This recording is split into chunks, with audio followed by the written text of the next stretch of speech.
Hello and welcome to the Stretford Paddock podcast. My name is Joe. Over there we've got Jay Motti, we've got a giggling Adam McKola, we've got Ronaldo Brown as well. How are we all? We good? How are you, Ron? No. I'm Just to clear up, the reason why we're laughing is because Ronaldo came down. We've got a lot to talk about today. We're going to talk about, it looks like United have actually, I'm not going to say clicked, but it feels like we're starting to get it. And that's very important. But before that, Ronaldo came down. He came down after us, and he sat down. He was a little bit quiet, a little bit kind of lethargic maybe. And Adam went, "Hey, how you doing, Ronnie? You all right? You're looking a bit." And he went, "It's all right. I just had a cold earlier."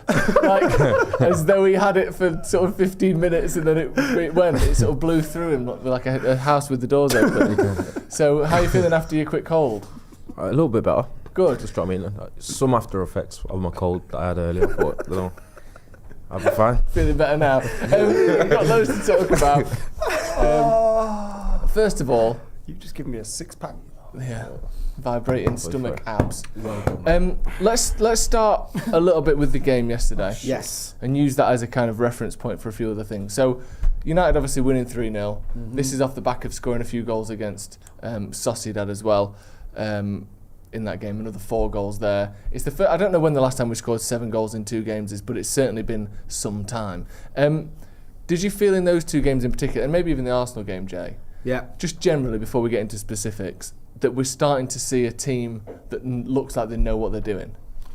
Yeah, definitely. I think that like the second half against Arsenal, I was very impressed by the performance. I know we've had some good performances before under Ruben Amorim. Like you look at the Etihad, look at Anfield, and you look at the Emirates. But especially like for the Etihad and the Emirates, it felt a bit sort of dogged. It felt like we'd sort of just kept going, got stuck in kind of thing, and sort of forced goals through that and forced the results from that. It felt a little bit more like there was a cohesion there in these recent games, these recent results. And I feel like there's a team that's sort of getting to grips with what Amorim is trying to do. You saw it in that second half against Arsenal. You saw it against Sociedad. And I know you can look at it and you go, okay, Sociedad, without 10 men for a big chunk of the game, we had a couple of penalties. You look at Leicester City, they're in absolute free fall. I think they've broken records for the amount of losses and lack of goals they've had.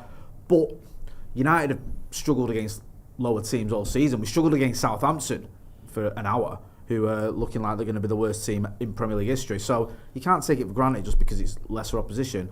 But I feel like you can see what Ruben Amorim is trying to do. You can see that the players are adapting into that system, and you've having 1 or 2 players who are really stepping up. You know, like obviously we know about Bruno and his boy De Ligt, but then you saw Aiden Heaven coming in, 1 or 2 others as well. It's been really positive. You're really struggling with this, aren't you? Mate, I love how I don't think I've ever seen anything get you like that. That wasn't even really. Because he weren't joking. No, he wasn't meant as a joke. He wasn't joking. He was being deadly serious. Since the start of 2025, Adam. Oh wow. Man United have lost fewer games than Liverpool and Man City. That's a real quiz. We've in that time we've drawn with Liverpool, we've beaten Arsenal in the FA Cup, we've beaten Rangers, we've beaten Fulham, we've beaten FCSB, we've beaten Leicester, we've beaten Ipswich, we drew with Everton, we beat Sociedad across 2 legs, we drew with Arsenal, and then we've beaten Leicester again.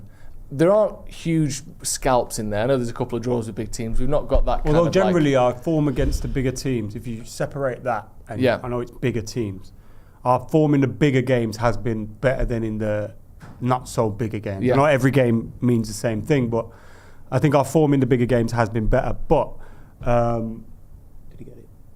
Yeah, just in case. But yeah, so I think our form in bigger games has been better. But it's also weird because I think at the last 17 games, we've only lost 4.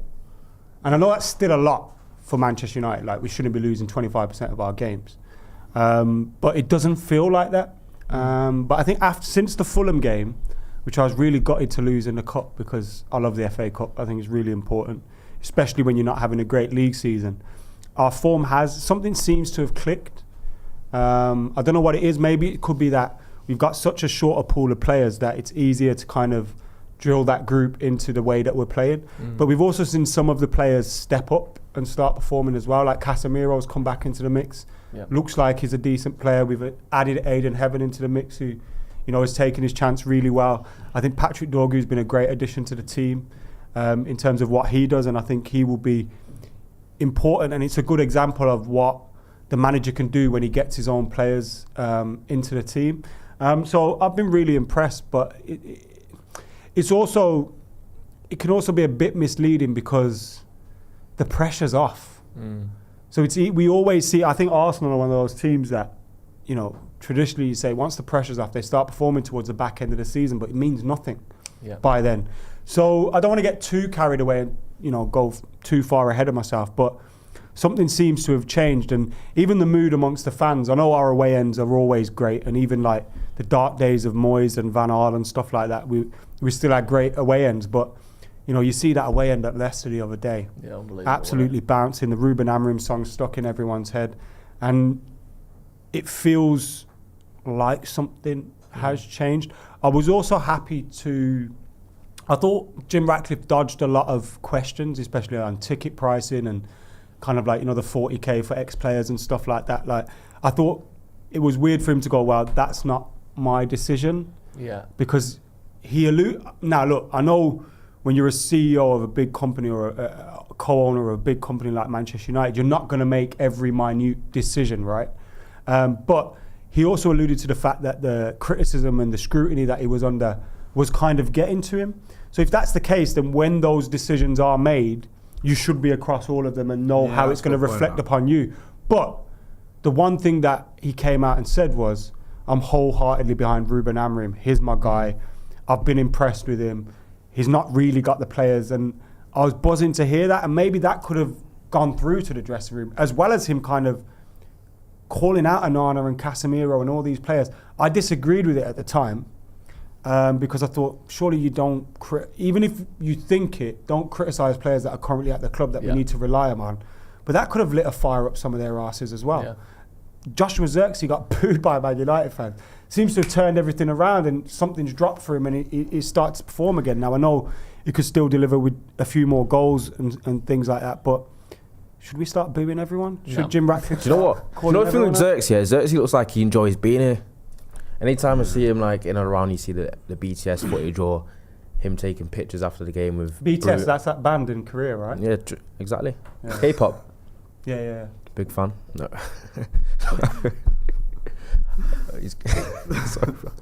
Anyway, now because the thing, that's what a lot of people have said over the past few years, that there's been a massive problem where you feel like players aren't enjoying being here, and there's not much of a vibe going on. But you do seem a little bit more. Even when Garnacho and Højlund scored, you see the teammates looked happy for him, and there seemed to be this togetherness, because obviously there's been a problem with culture, etc. And I think there's a thing with buying players that obviously have talent and have ability as well. But I think a major thing that needs to go into the recruitment as well is getting players that actually want to be here for the right reasons and personalities and good personalities. I think the right personalities is becoming a huge thing anyway in recruitment. Not just and all of the bigger clubs. That's a massive part of it, because obviously it's a big investment, and sometimes when it's all going well for the first 6 months or so, the honeymoon phase, it can give you a bit, but you want to make sure that these are players that you can rely on when things are a little bit tough, or they can handle adversity, or they're not problematic in the dressing room, or they're not like almost like bad role models to the younger academy lads that train with them. And because there needs to be an element of professionalism going back into United, and I'm hoping that gets instilled. But I just thought, every time I see anything from Zirkzee after games, especially with what he went through with being booed, you can at least see he's an honest, good lad who actually appreciates the fact he's here. And I think, just touching on what Ronnie said, he kind of said it there, but you know, I know it's easy for people to kind of go, well, the signings were crap last summer, we're 13th in the league, we've gone backwards since they came here. But every single player that we signed, and we have signed under INEOS, and look, I know it's a short sample size, and again, we are 13th in the league, but all of those players that we brought in seem to understand, like, you know how we were saying we were signing the wrong profile of player and the wrong personality and the wrong characters before? Yeah. Every one of those players seems like the right character, right personality. Matthijs de Ligt knows he gets it. He gets the responsibility that he's got. You look at Patrick Dorgu, Ugarte, Zirkzee, and who else have we signed? Mazraoui. Like, all these players look like Aiden Heaven, Chido Obi. Like, they want to be here, Lenny Yoro. Yeah. They want to be here. They want to fight for their spot. They want to become better. And it's important to have them personalities in the dressing room. And it could have just been that, you know, the lingering mess from previous years that was still kind of infiltrating the squad and still hanging around. Once we do get rid of some of that, we'll probably see a big mood shift amongst the camp. Yeah, massively. I mean, we've got loads more to talk about. I want to talk about the tactics and what's actually changed. But before that, Jay, we should talk about today's sponsor, Manual. Yeah, I did. I was feeling a bit low, and my moods were a bit up and down, and I was having my sleeping patterns were erratic. I've always had erratic sleeping patterns and feeling a bit Your up and down. Are they're crazy. Very erratic. Yeah, they're crazy. For a long time we spoke about that. We have spoke about the fact that sometimes I'm up till daft o'clock. Me and you messaging at daft o'clock. Use another one. And I just thought it was one of those things. But then I was speaking to Steve, and he was like, he put me onto a Manual about. So what are Manual? So they do testosterone replacement therapy service, because a lot of the time people have low testosterone. People don't realise. I think it's like over 30-year-olds. I think it's around 1 in 4 men suffer from low testosterone. So they encourage you to get your levels checked. They sent me a test. It was dead simple. You just do like a little prick on the finger, send it off. How old is he? And then they give you the results, so you can have a look at the results, and then obviously you can see what those results are showing and see if you want to take it to the next step and get some help. There's obviously a code, Paddock 45, so you can send off for your manual test. I had my results. It actually came back. I think we've got a screenshot of them. So it came back there, showing it as a bit of it was low, and I think it says it's 86% of patients who had low testosterone saw an improvement in their energy levels after they signed up for Manual's testosterone replacement therapy service. So you can benefit from doctors they've got to get you back on track. So it's mad that really, isn't it? Because like you look at that and it is low. Like, how do you feel about that? Like, do you feel weird? Do you feel like it explains things? Do you feel like, you know, no, it's an interesting thing and it can affect a lot of things. Yeah, it's like anything in it. If you don't know about it, if you've not checked it, someone doesn't flag it up for you, then you know, it's not always ignorance is bliss. And when you look at it, you can do something about it. Yeah. And I remember him talking to Steve, he said, look, this is something that I went through and something that I got help with. So I thought, okay, let's check it out. And then obviously we've got the results. And I think we've got a sort of a graph here that shows that, 86% of patients saw an improvement. There's been an improvement once they signed up for it. And there you go, you can see. Got help, got their testosterone replacement therapy service. So it's dead easy to take the test. It's dead easy to send it off. Obviously, there's a link in the description using the code Paddock45, and it can just help you get back to your... You get 45% off. Get 45% off. Get back to, feeling yourself again. And everyone who's sort of... There's a few people spoke to who've been through that and had that service and just feel a bit more themselves, really, because obviously, unless you think about it, unless it's flagged up for you, you don't even address it, then you're not going to be able to get the help that can obviously benefit you and then get everything back on track. It? Like you don't really think, it's like you said, it's something you don't really think about, but then when you look at all the things that it affects, testosterone, it's so many things to do with mood, to do with performance, to do with sleep, everything. Yeah, you think most people just don't know about it. I think it's 90% of men in the UK are undiagnosed. So you think about that, the amount of people. Because I think about how many people you chat to who actually have a testosterone test. Yeah, well, no. Not you and Steve, and both of you had low testosterone. When we had the test, actually found out, actually, that makes sense. So go and check out the link in the description. Go and get a little bit of help. It could do you a massive favour. And the code is there, Paddock45, get 45% off. And a big thanks to Manual. Yeah, brilliant. And now we can get you on the old TRT and see how you turn out in a few months. I noticed you had no problem with your sex hormone levels. What can I say? Little dog. I'm still having my annual sex. Right, speaking of annual joy, Man United still in for a chance for the trophy. Nice. Lovely segue. Come May. We've seen an upturn in performances, and I want to talk about some of the things that Ruben Amorim's done. What? That worked? Hey, listen, nothing. No. It worked, didn't it? It worked. I felt like it was intentional, wasn't it? Yeah, it was. Yeah, it was great. Yeah.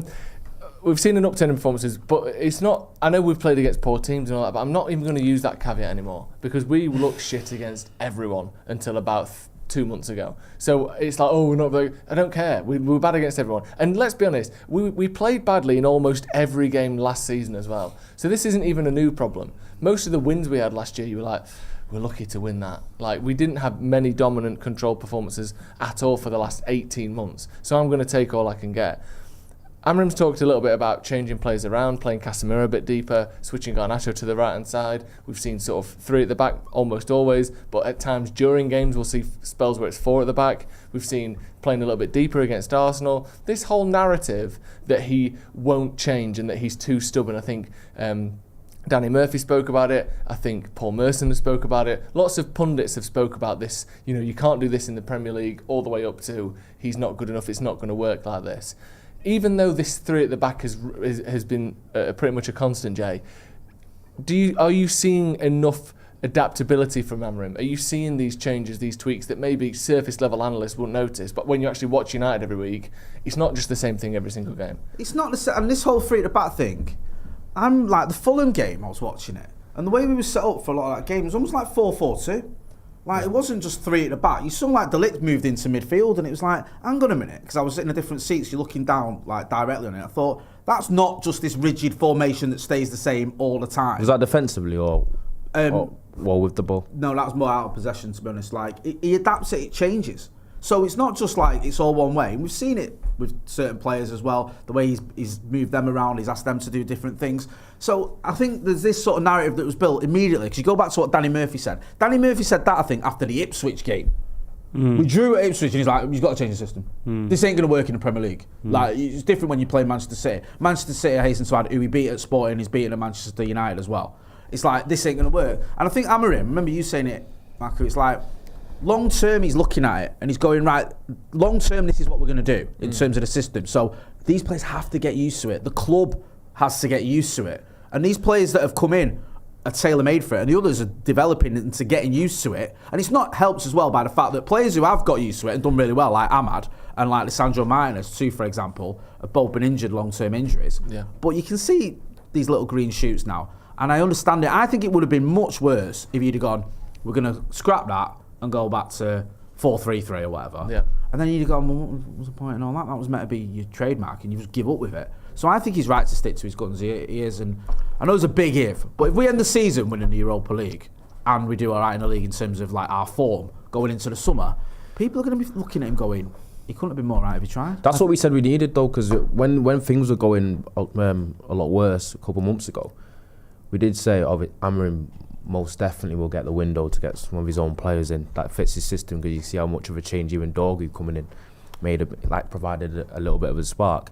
We did need to see something to give us something to get behind, and I think we've seen like remnants of that in the last few weeks at least, and that's why I feel like going and winning the Europa League, I think we should be favourites in that. I know that might sound a little bit naive, but if you look at the teams that are in it, if United are at our best, we should be able to beat. We've seen how we performed against the bigger teams, the likes of Liverpool, Arsenal. I feel like we should be able to get a result.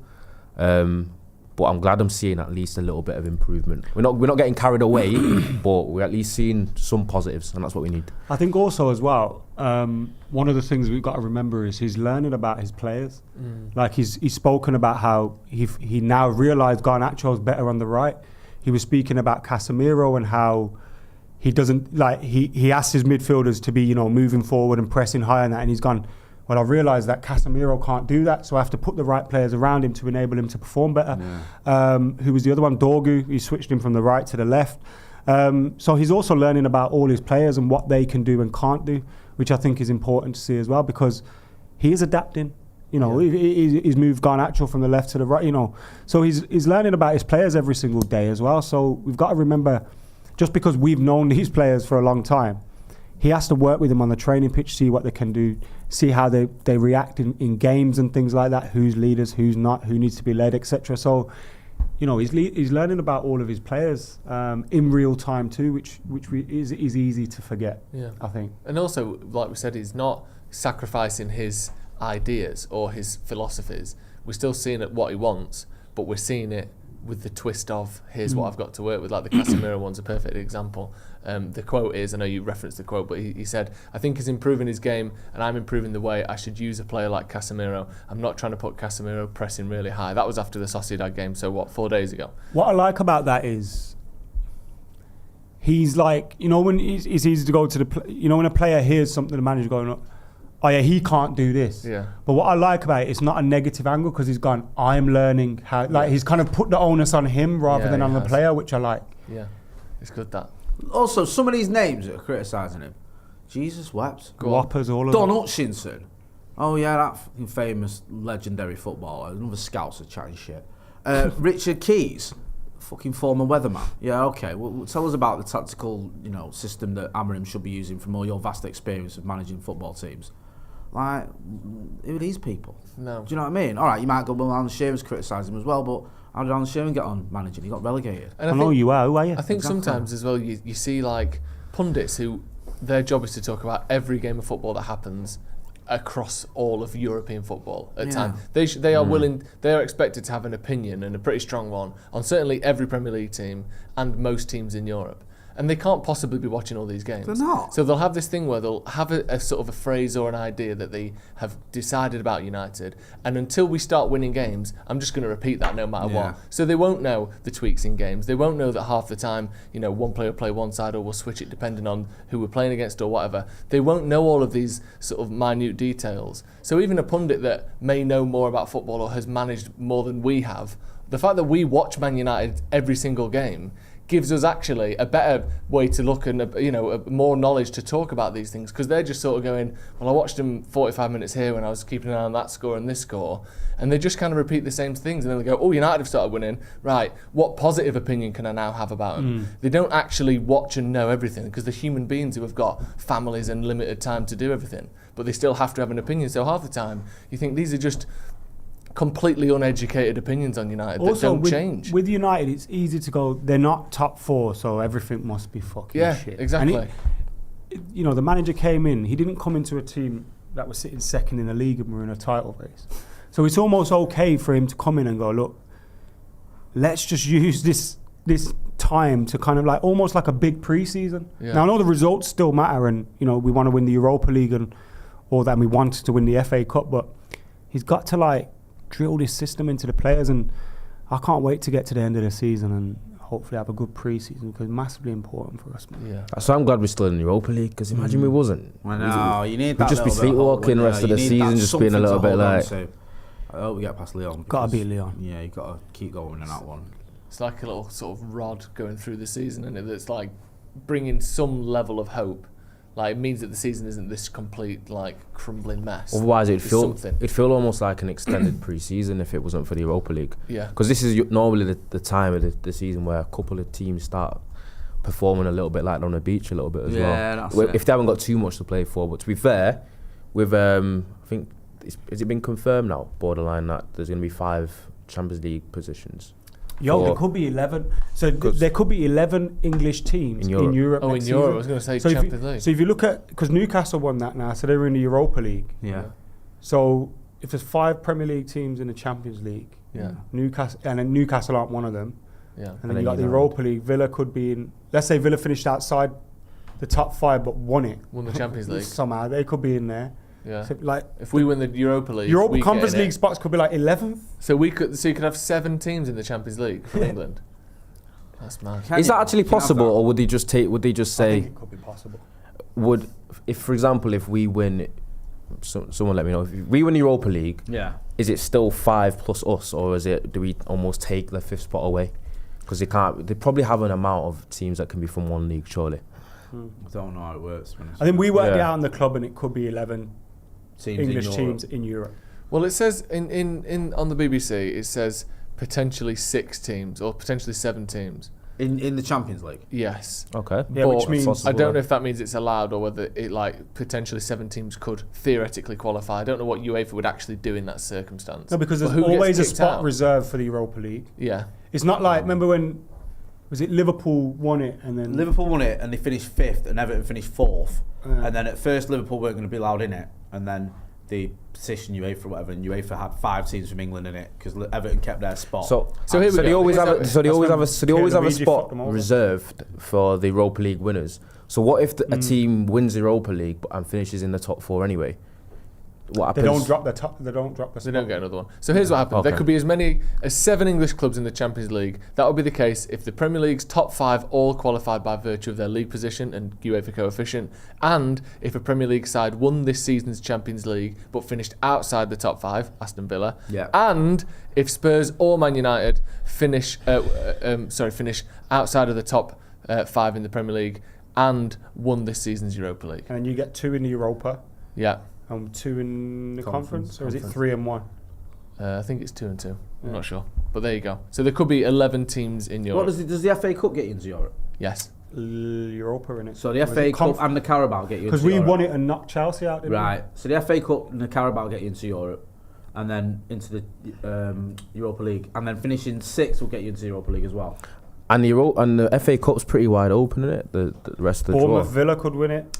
Bournemouth could win it. Well, there could be 11 teams in Europe. So if Liverpool, Arsenal, Forest, Man City and Newcastle finish as the top 5 teams, and Aston Villa win the Champions League and finish 8th, and Man United or Spurs win the Europa League, and Chelsea win the Conference League and finish 8th to 10th. There you go. 11 teams in Europe. That's mad, that, innit? Over half. Because also, the other thing with that as well, though, is that means that you're almost guaranteed the 5th place for next season because you've got so many teams adding to your coefficient. So that's like a never-ending cycle of just finishing 5th and getting Champions League. So there you go. The Premier League's just going to monopolise European football eventually. Except we're probably not going to win any of the cups. How quickly do Real Madrid, etc., and start complaining about that Florentino Perez? They love him all, though. They love him. I don't think Real Madrid will mind playing against Forest. They'll still moan, though. They do love a moan. Yeah, they absolutely do. Also, they're never going to be impacted by it because they'll always be in it. Have they ever? Do they not really been in care about Valencia and that? Real Madrid. Real Madrid exactly. ever not qualified for the European Cup or Champions Fergie League? beat him in the Winners' Cup final, didn't he, in '83? So they didn't qualify? No, you can't be in both. Really? So where were they then?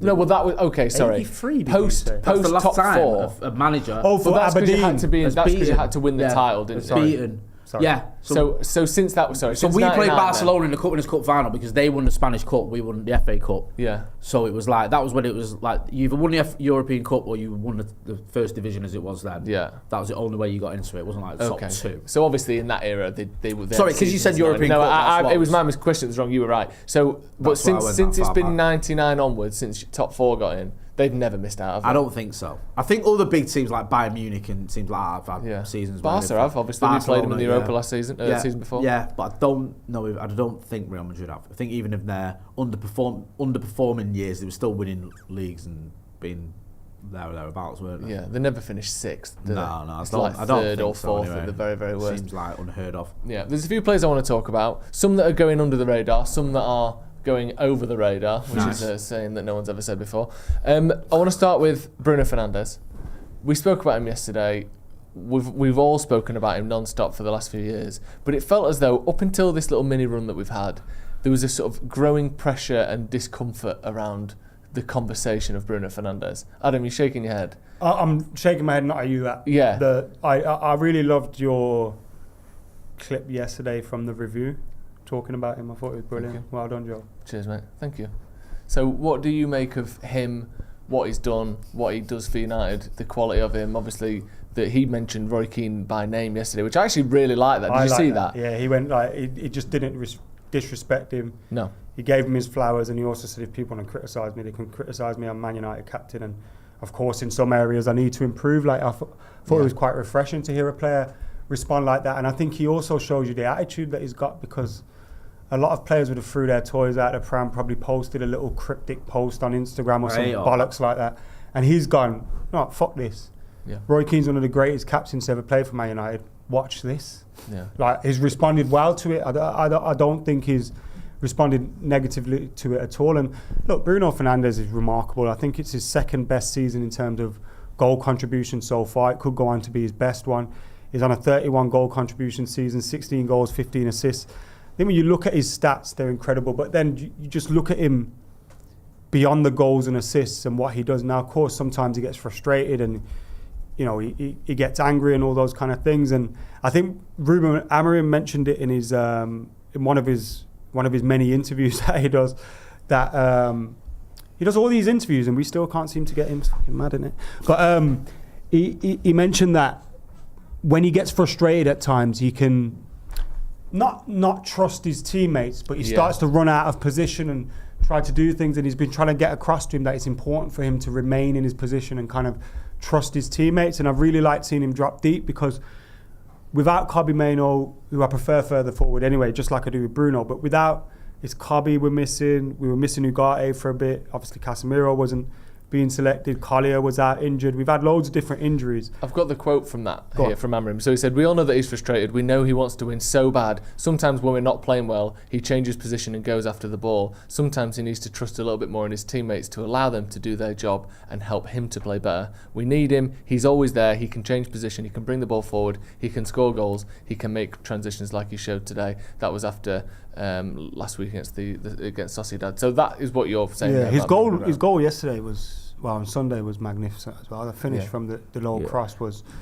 unbelievable. His goal against Arsenal, mate, it's one of my goals of the season. See the replay on that, the technique on that, his on the bounce, is unbelievable. You know. Do you know what I mean? And I like the fact that Amorim mentioned how good Bruno is on transitions, because when people talk about transition and counter attacks and players being like almost suited to it, they always point to like physical stuff like pace. I think you need pace to be good on transitions, but sometimes you need players like Bruno where they're almost like the first point of contact on a transition, where they're the ones that set it up with their ability, with their passing ability. Yeah. Because there's no good just having quick players if they can't find each other on the counter.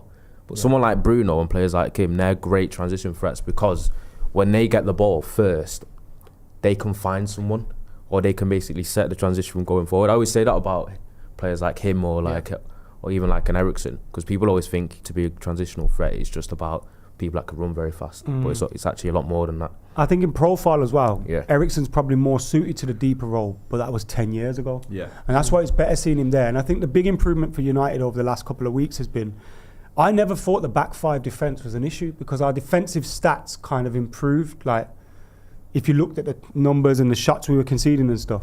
But I think I read a stat that in the last, I forgot how many, but we're having like a shot every 4 minutes or something like that. We stopped shooting for a long time. No one was having shots. No one was just Garnacho getting them away. Yeah. He's not shy about shooting, you know. But I don't mind. Like that, even you know his goal, it's just instinctive. He just turns and shoot. You can tell how madly he wants to score. And the thing is, that's not. It can be frustrating when he's not scoring, but it's not necessarily like a bad trait for a forward to have. I wish Højlund had that trait. He scored so many more goals because off both feet he can score. That's rare in a striker, you know. Be able to shoot off both feet. His goal yesterday was fantastic. Good finish. We just need to see him do it consistently. It was good, obviously, to get the monkey off the backs with the drought with Garnacho and Højlund, but you want to see it like I feel like Garnacho has looked a little bit more like his old self over the last few weeks.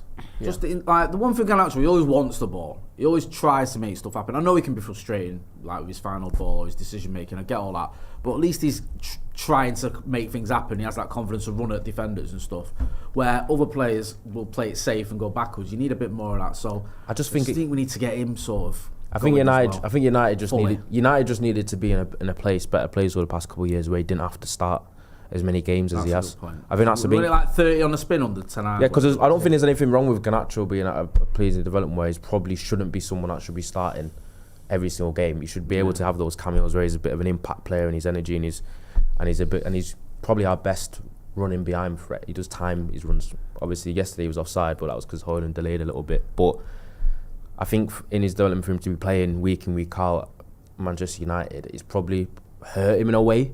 But I agree. But I think that's just the fact that United haven't been good enough in terms of their recruitment and also like just performance level. Because I still think in an ideal world going into next season he should be like a bench option. If I'm honest, being honest, I don't think that's. We should have a big enough squad where only like Bruno, like maybe one or two of your defenders, and you don't want players starting every game anyway. Even someone like Amadou, I love. Even he should be getting rotated. Yes. Not he has to play every single game because he's our only attacking threat. Like he's someone who should be brought in for a few games, taken out, given a rest, brought back in. Like you should have other options, but we haven't. So we have these players that just get run into the ground basically because they're the only one who looks like can score a goal. It's literally just options anyway. Yeah. Players that can compete for the same positions and there's no complacency. Because for example, think about the amount of games in this poor run of form that Garnacho and Højlund have, and they were starting week in, week out anyway because there's no one else. Yeah. And if you're them, your confidence might have waned a bit, but then you've also got an element of, it doesn't matter I played shit today because there's no one else, so I'm going to start next week anyway. We saw it with Alanga under Rangnick, where his form deserted him. He looked like he lost a lot of confidence, but he was playing every single week anyway. Because there was like Rangnick obviously didn't fancy Rashford and there was no one else. Yeah, I mean, I do think as well, the ability for a player to be dropped without it being a big news story. I think Amorim's brought that in. He rotates and he changes things, even when he shouldn't. And he said early on when he first came in, I'm basically playing 2 different teams. I know that was only for a handful of games.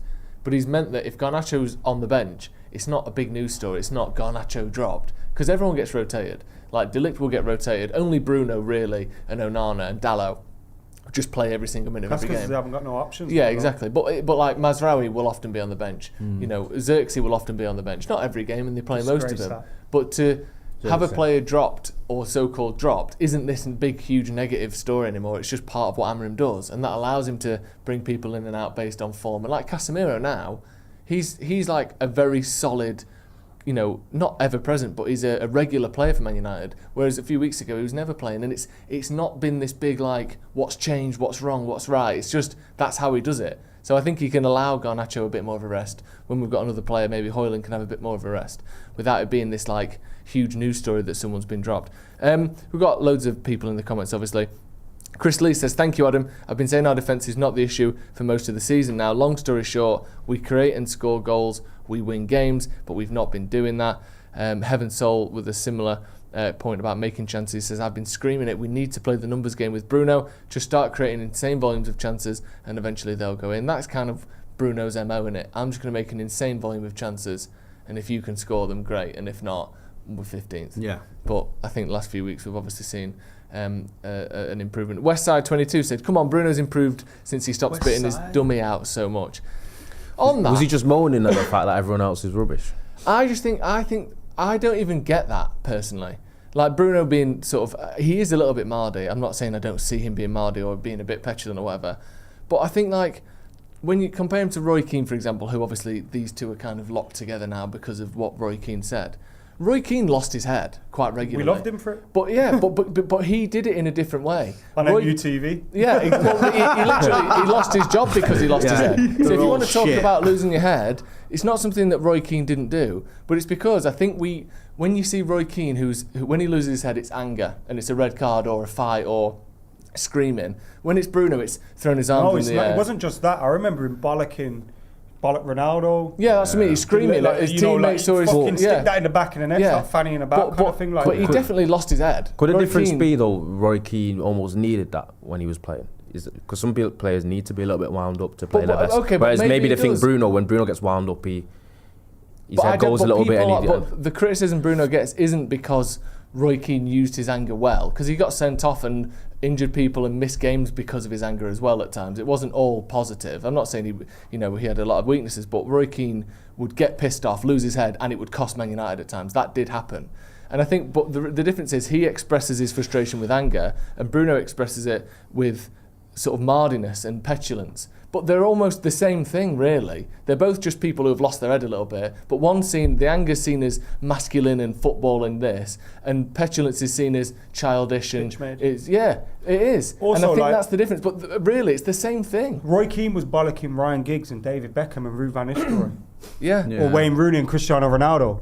And they're greatest players ever. Turn around and go, all right, Sam, watch this. Yeah. Whereas he's bollocking fucking Rasmus Højlund, who's scared of his own shadow at some points this season. So it's the team you're surrounded by as well a little bit. I do feel like there's a bit of a narrative on Sky as well about Bruno.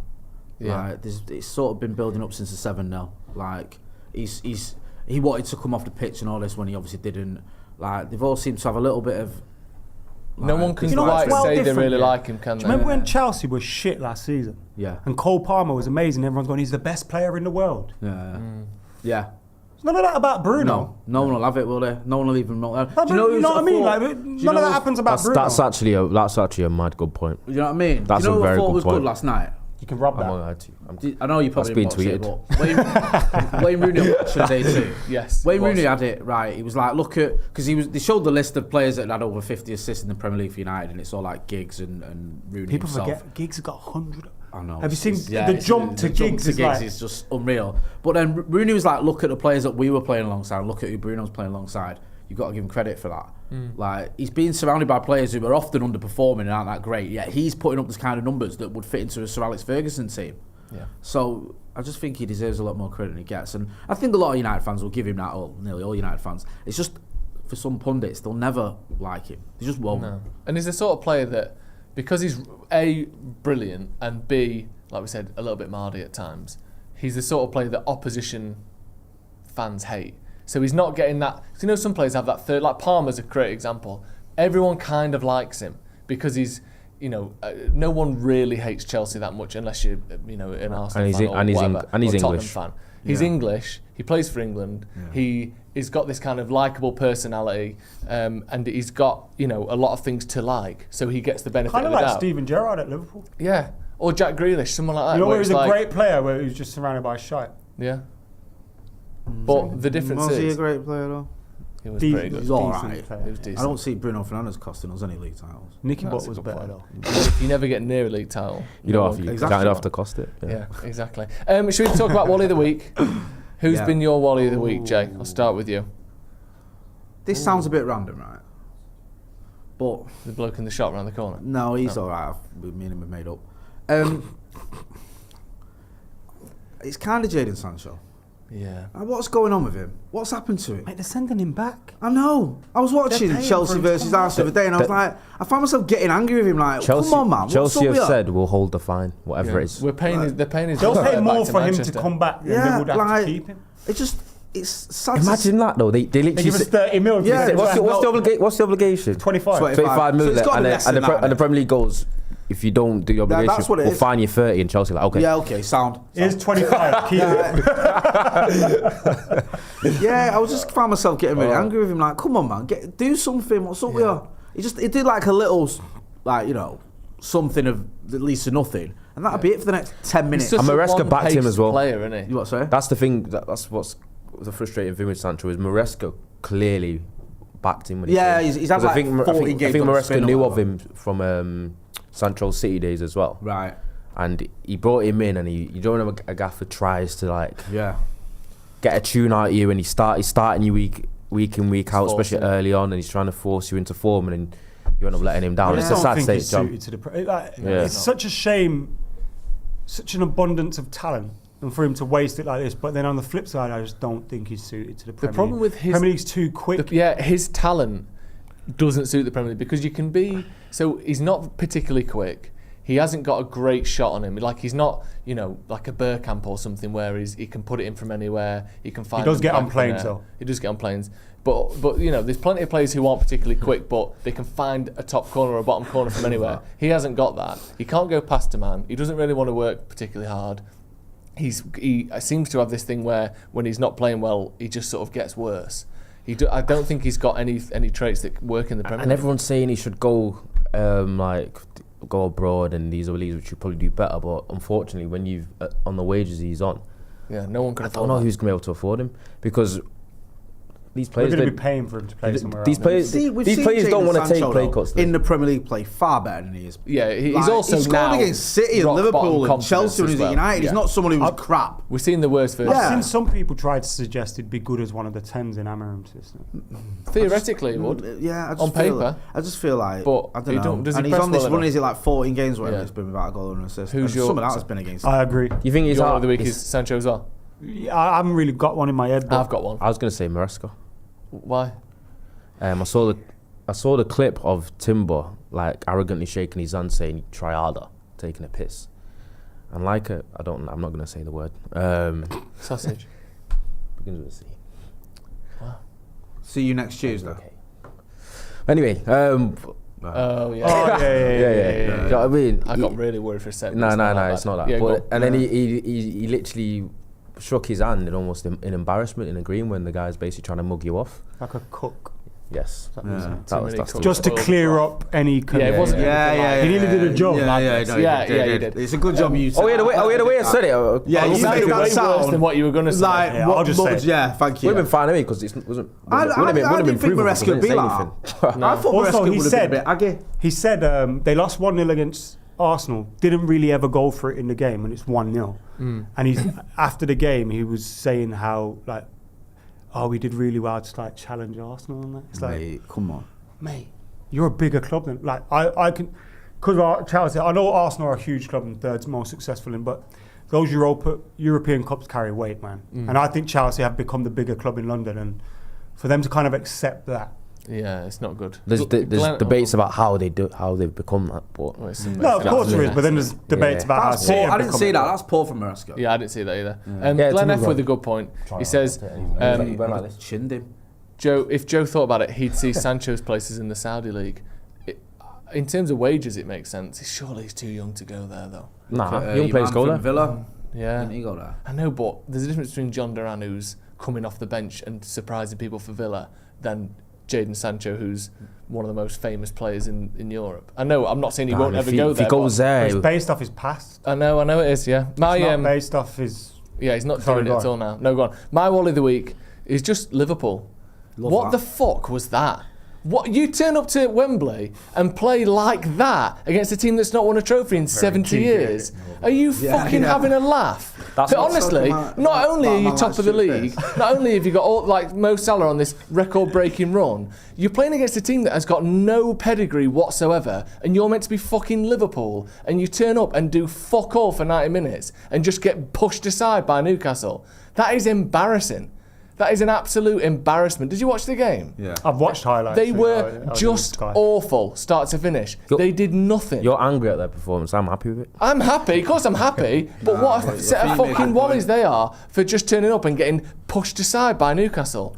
Absolute joke. Imagine an that. absolute joke, that. But they've had a horrible week, haven't they? Pathetic. Getting beat off PSG at home when you were 1-0 up in the first leg. And then getting beat by Newcastle after you haven't won a trophy in 70 years. Honestly, if nothing else, disgusting. your just pedigree as a club should pull you through on days like that. Yeah. You should just have something extra about you that goes, you know what, we're not losing to you, sorry, we're not going to do it. That's why Real Madrid hasn't lost a European final for 35 years. It was a masterclass by Eddie Howe. 1983.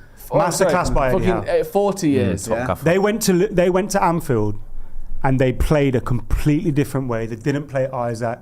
They didn't use the set pieces the same way, and they kind of lulled them into a false sense of security. And at Wembley, for it 'cause they're fucking they play Isaac, saddos. they play these different set pieces and all that, and batter them. Yeah, embarrassing, and long may it continue. Right, thank you very much for joining us. Thank you to everyone at home as well. Hit subscribe to the channel if you haven't already. And if you're just watching or if you're just listening, join us on YouTube or join us on Spotify or wherever you get your podcasts as well. We're out on audio and on video for all of our podcasts. And also, once again, thank you to Manual for sponsoring the show. The link's in the description. Go and check them out because you might have low testosterone and not know about it, just like Jay Motti over here. Yep. Use the code Paddock45. You get 45% off your home test. Thank you, Ronaldo. Thank you, Adam. Thank you, Jay. Thank you for everyone at home. Thank you, Joe. See you in a bit. Fuck.